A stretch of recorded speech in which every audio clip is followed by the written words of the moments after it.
আসসালামু আলাইকুম my YouTube family. কেমন আছেন সবাই? আশা রাখছি ভালো। সকালবেলা গাছের পানি চেঞ্জ দিয়ে শুরু করলাম আজকের ভিডিওটা।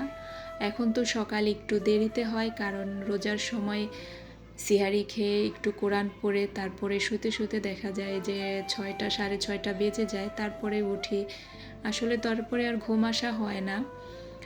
তারপরে দেখা যায় যে কিছুক্ষণ শুয়ে থেকে তারপরে উঠে টুকটাক করে আবার কাজ শুরু করে দেই, যেটা আমাদের গৃহিণীদের কাজ। আসলে মাথায় থাকে যে আমার এটা করতে হবে, ওইটা করতে হবে, তো সেই সব চিন্তা করেও সেভাবে আর ঘুম আসে না। আর বিকেলে দেখা যায় যে দুপুর দিকে তো রান্না শেষ হয়ে যায়, 3টা 3:30 সর্বোচ্চ 4টার মধ্যেই হয়ে যায়। তারপরে একটা সময় থাকে, তখন আবার একটু কোরআন পড়ি, বাচ্চাদের সাথে থাকি।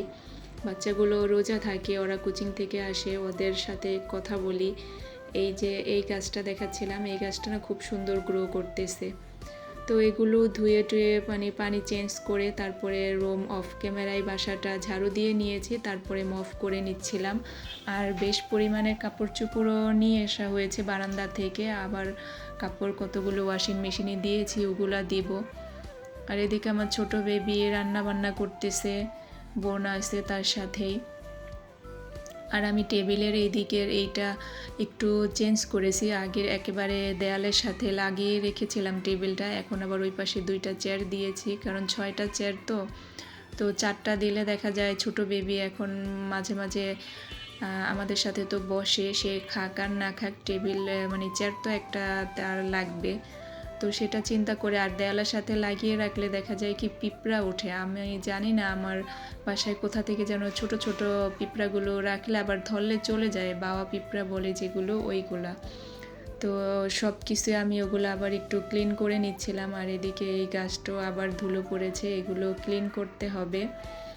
তারপরে করার আগে, রুম মোছার আগে বেসিনটাও ধুয়ে নিয়েছি অফ ক্যামেরায়। আর এখানের গাছের পানিও চেঞ্জ করেছি। আসলে এত তো আর করা যায় না, করতেও অনেক সময় লাগে রোজা থেকে তো। আর এখানে হচ্ছে যে আজকে আমি 2 দিনের ভিডিও একসাথে শেয়ার করেছি, যেহেতু 2 দিন পরে দেই, তাই 2 দিনের অল্প অল্প ফুটেজ নিয়ে তারপরে দেখা হয় যে একটা ভিডিও তৈরি করা হয়। আর এখন পর্যন্ত যারা আমার ভিডিওতে লাইক দেননি, প্লিজ দয়া করে একটা লাইক দিয়ে কন্টিনিউ করেন। আর এই যে বক্সটা, এগুলো তো আমার আরও 2টা আছে, এখন 3টা হয়ে গেছে। তার জন্য চিন্তা করেছি যে ওইটা আমি যে পরিচিত দোকান আছে তার ওইখানে পাঠিয়ে দিয়েছি, ওইখান থেকে পরে এটা সেল হলে আমি তার থেকে আবার একটা কিছু নিয়ে আসবো আমার পছন্দ মতো। আর আমাদের এরকম অনেক জিনিস আছে ঘরে যেগুলো আমরা ব্যবহার করি না, এমনিতেই পড়ে আছে। এই স্টিলগুলো না কালো হয়ে গেছে, তারপরে মেলামাইন দেখা যায় আমি প্লেট এগুলো ব্যবহার করি না, তো শুধুই পড়ে আছে। এগুলো দেখা যায় যে আবার ক্লিন করতে হয়, আর একটু ঝামেলাও করে। আর এই প্লেটটা আমার পছন্দের ছিল, তবে হাতের থেকে পড়ে এই কণাটা ভেঙে গেছে। তো সেজন্য এগুলো চিন্তা করলাম, এগুলো এখন আমি ছেলেকে দিয়ে নিচে পাঠিয়ে দেব, নিচে দারোয়ানের কাছে, যদি তার মন চায় রাখবে, না হয় অন্য কাউকে দিয়ে দেবে বলেছি।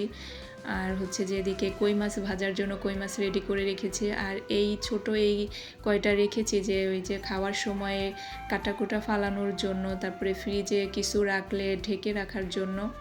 আর এই মেলামাইনের বোলটা নামিয়েছি, এমনি মেলামাইনের জিনিস আমি ব্যবহার করি না, তো এইগুলো না আমার পুরো সেট আছে। তো কি করব, এভাবে রাখতে রাখতে কিছুদিন করি, তারপরে আবার ফালিয়ে দেব। আর এই যে ছোট চামচগুলো থাকেই না, এই চামচও কতগুলো নামালাম, আগেরগুলো থেকে দেখি যে মাত্র 3টা আছে। আর এখানে আম বের করে রেখেছি, আজকে ইফতারে আমের জুস করব।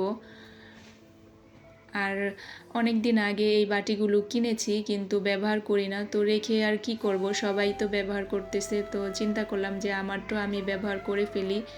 তো এখানে আমি 3টা কিনেছিলাম, ইউলো কালারটা রেখে দিয়েছি, আর এই 2টা এখন বের করেছি। এই 2টা দেখা যায় ভাজি টাজি অল্প তরকারি হলে ব্যবহার করতে পারবো। তো এখানে যে রেখে দিলাম সব সময় ব্যবহার করার জন্য। এখানে হচ্ছে যে আমি মুরগির মাংস রান্না করব, একসাথে আলুও সাইডে কেটে রেখেছি, আর কলিজা নিয়েছি বেশ পরিমাণে, অনেকগুলো কলিজা জমেছিল। আমার চিন্তা ছিল যে আমি সিঙ্গারা বানাবো কলিজা দিয়ে, তবে এই রোজার মধ্যে এত কাজ করাটা একটু টাফ, এর জন্য আমি আর ওগুলা তো এমনিও কোনো ফ্রোজেন আইটেম করিনি, আর এখনও আর করি নেই। পরে চিন্তা করলাম যে অনেক দিন হয়ে যাবে রোজার শেষে বানালে, কলিজা বেশি দিন থাকলে তো ভালো লাগবে না, তার জন্য আজকে রান্নার মধ্যেই দিয়ে দিব। যারা আজকে নতুন আমার ভিডিওটা দেখতেছেন, এই ধরনের লাইফস্টাইল ভিডিও যদি দেখতে পছন্দ করেন আমার চ্যানেলটি সাবস্ক্রাইব করে রাখতে পারেন। সাবস্ক্রাইব করে পাশে অল বাটনে ক্লিক করে রাখবেন। যখনই আমি নতুন কোনো ভিডিও দেব আপনার কাছে নোটিফিকেশন চলে যাবে, আপনি আপনার সময় সুযোগ মতো দেখে নিতে পারবেন। আর কলিজা রান্না করলে বেশি পরিমাণে হলে আমি আগে দেই না, কলিজাটা একটু পরে দেই। রান্না মুরগির মাংস আলু ভালোভাবে কষিয়ে তারপর এটা সোনালি মুরগি, এর জন্য আলু একসাথে দিয়ে দিয়েছি, একসাথে আলু আর মুরগি সিদ্ধ হয়ে যাবে। এখন খুব ভালোভাবে কষানো হয়েছে, গরম পানি দিয়ে দেবো এটার মধ্যে। তো এই যে এভাবেই তো আমার সময়গুলো কাটছে। আপনাদের কার কিভাবে সময় কাটতেছে আর কি করতেছেন? আমি তো এখন দেখা যায় যে একটার পর একটা মনে হয় যে টাইম ঘড়ি ধরে সময়টা চলে আমার, যে এখন এটা করতে হবে, এখন ওইটা করতে হবে। এইভাবেই আসলে সময়টা কাটে। স্কুল খোলা থাকলে যেরকম সময় কাটে, তো এখন সেই রোজার মধ্যে ওরকমই একটা শিডিউল করা থাকে যে রান্না শেষে এটা করব, ওইটা করব, একটু কোরআন পড়ব, বাচ্চাদের সাথে মানে ওদের কি পড়া টড়া এগুলো ধরতে হয়। তো এই যে ঝোলের জন্য গরম পানি দিয়ে দিলাম। আর মশলার কালারটা খুব গাঢ় আসতেছে, তবে এতটা কিন্তু কালার হয়নি। এখানে দেখলাম যে অনেক বেশি কালার দেখাচ্ছে। রোজার মধ্যে আমি চেষ্টা করি একটু, এমনিও আমি কম তেল মশলায় রান্না করি, রোজার মধ্যে একটু কমই দিতে। আর আজকে দেখা যায় যে আমি এই দিনও আমি খিচুড়ি রান্না করেছিলাম। প্রথম দিন যেদিন সবজি খিচুড়িটা রান্না করেছিলাম, তো ওদের সবারই অনেক ভালো লেগেছে। তো আজকেও রান্না করব। আর এদিকে হচ্ছে যে এই যে শাক বাটা ডিপে রেখেছিলাম, এখন এটা দিয়ে দিব স্বাদ বাড়ানোর জন্য। টালা জিরার গুঁড়াটাও দিব, শাক বাটাও দিব।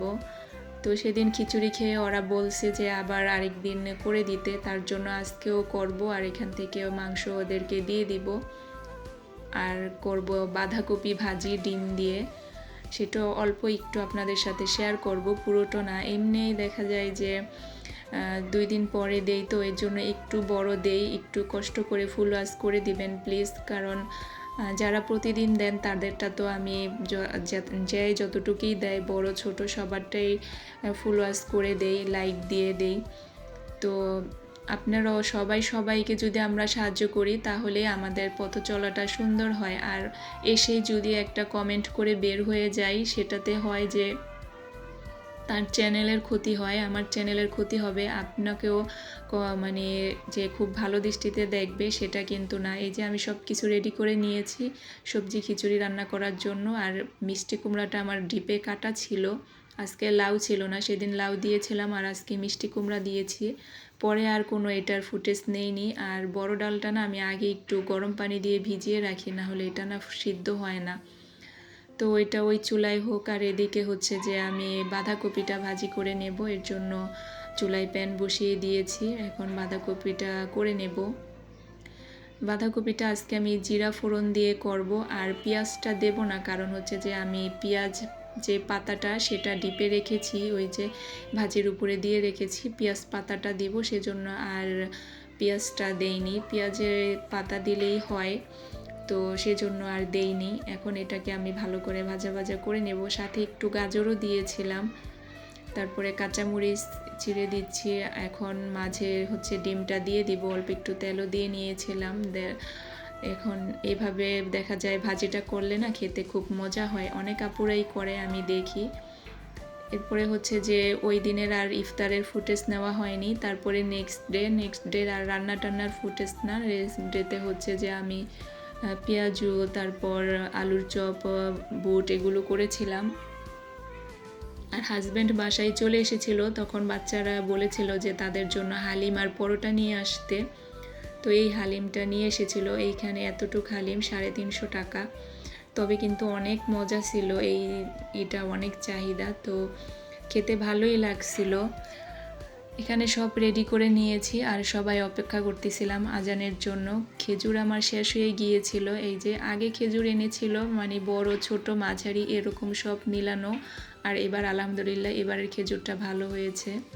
তো অনেক সময় দেখা যায় যে ওই যে বলে খেয়াল করে না, খেজুর একটা দিয়ে দেয়, সব মানে নিয়ে চলে আসে। আমার হাজব্যান্ড তো অনেক কিছুই এরকম করে। আর কার কার আপুর হাজব্যান্ড এরকম করে, দেখা যায় ঢেঁড়স আনে অর্ধেকই থাকে শক্ত, মানে বলে সে আর হাত দেয় না কোনো কিছুতে। অনেক কিছুই এরকম মানে করে নিয়ে আসে যে দেখে না। আর এদিকে ভাতটাও বসিয়ে দিয়েছিলাম, এটা হচ্ছে রাতে। তারপরে আমি দই বসিয়েছিলাম। এটা অনেক রাতের ফুটেজ, প্রায় 10টা বাজে তখন। তো আমার এবার আলহামদুলিল্লাহ আমি যে কয়দিন দই বসিয়েছি প্রতিদিন এই দইটা সুন্দরভাবে বসেছে। তো এই যে, আর টক দই আমার সব সময় বসে, তবে মিষ্টি দই সব সময় না এত সুন্দরভাবে হয় না। তো এই যে এই জন্য আমি দেখা যায় মাঝে মাঝে করি, তবে অল্প দুধ দিয়ে করি, যদি না হয় সেই ভয়ে। সব সময় যে হয় না, তবে এবার আলহামদুলিল্লাহ সববারই আমার সুন্দরভাবে হয়েছে। আসলে সব কিছুই করতে করতে হয়ে যায় অভ্যাস, মানে অনেক দিন পর পর করা হয় তো। এরপরে আমার সবজিও আনা হয়েছিল কিছু রাত্রে, যে লাউ, ধনিয়া পাতা, তারপরে হচ্ছে ঢেঁড়স, পটল। রোজা থাকলেও একটু সবজি খাওয়ার দরকার আছে, নাহলে দেখা যায় ডাইজেশনের প্রবলেম হয়। এখানে টমেটো আছে, টমেটোটা তো লাগেই, যেহেতু এখনও ভালোভাবে পাওয়া যায়। তারপরে তো এই যে ঢেঁড়স অর্ধেকই ছিল শক্ত, সে বলছে আর তারে প্যাকেট করে দিয়ে দিয়েছে, তার আর কোনো খেয়াল নেই যে সেটা কতটা ভালো বা সবাই ভালো থাকেন, আল্লাহ হাফেজ।